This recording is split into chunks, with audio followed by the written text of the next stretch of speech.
In light of recent events, I wanted to take time here and make this video. Now, this isn't going to be one of my normal funny, making comments at the bottom videos. It's just going to be a very serious topic in light of what's happened recently. And what I'm talking about, of course, is the mass shooting at the theater here in Colorado. So what I'm talking about here is I'm talking about how some of us might need to start changing our ideas about defensive concealed carry.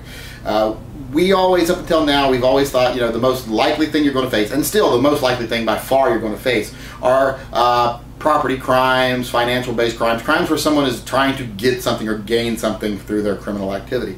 That's the stereotypical jumps out with a knife and demands your wallet kind of crime, breaks into your house, tries to steal something kind of crime.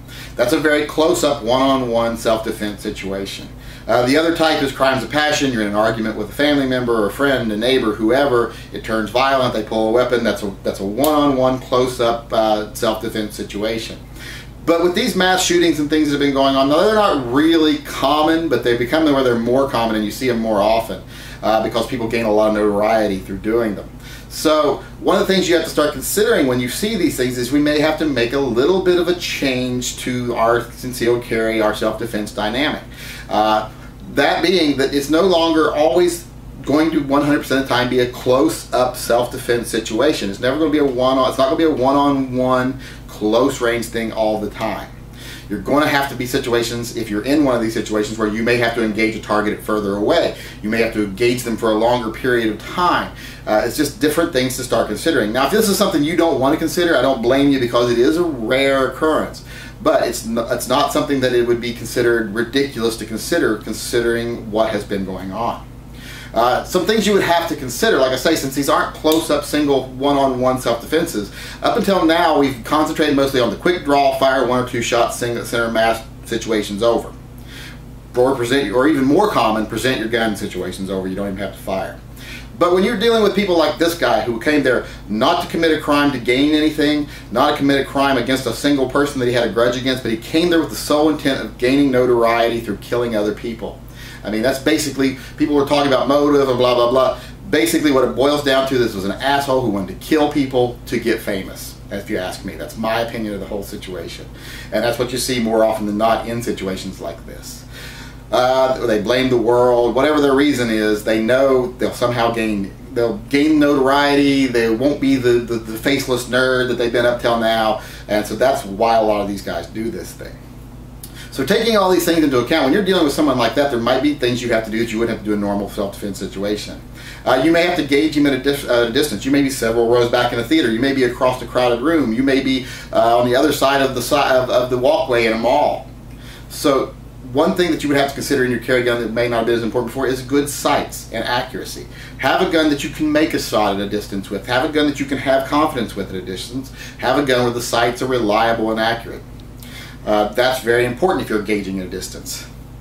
Now, another thing you might want to start considering in guns, if you're considering things like these situations, is a gun that has quicker follow-up shots. Now, that hasn't been as important in self-defense. When you fire off one or two is usually all you had to do, and usually not fire at all.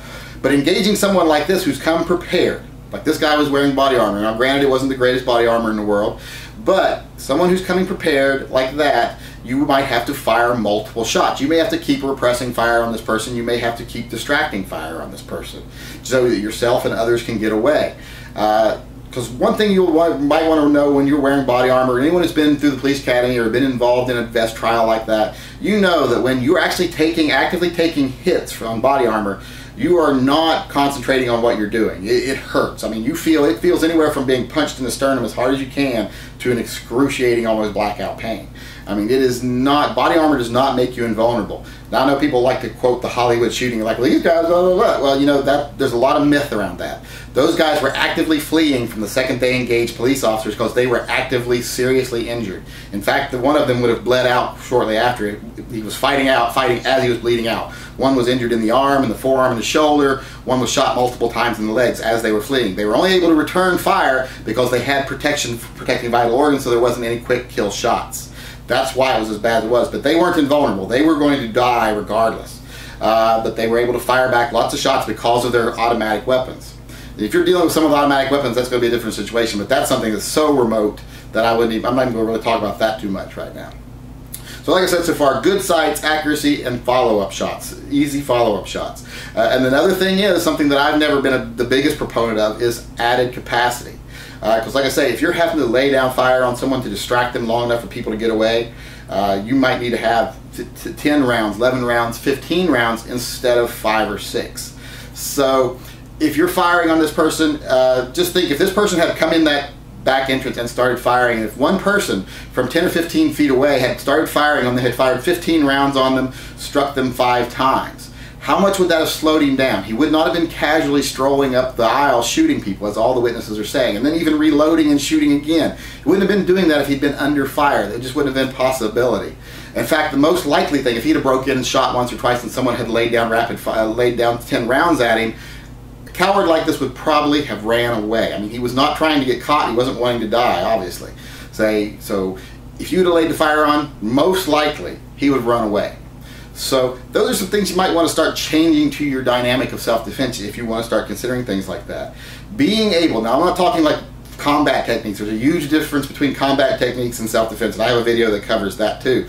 But right now I'm just saying, in a self-defense situation, you might want to start considering that maybe one shot may not do it. Close range may not be the way it happens. So why does it hurt to be a little more prepared? Like, I've personally been carrying a Glock 33. Has more rounds. I have 11 shots. It's 357 SIG. It's a good caliber. It's accurate up to 50 feet easily, that I know, because I usually shoot at 50 feet.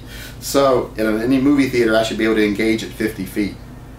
So that is a good thing to start considering if you want to be prepared for any scenario. And I'm not saying you have to prepare for this scenario, because being prepared at all is better than not being prepared. But I would not call someone crazy if they started thinking in a way that they have to think about the things like engaging at a distance.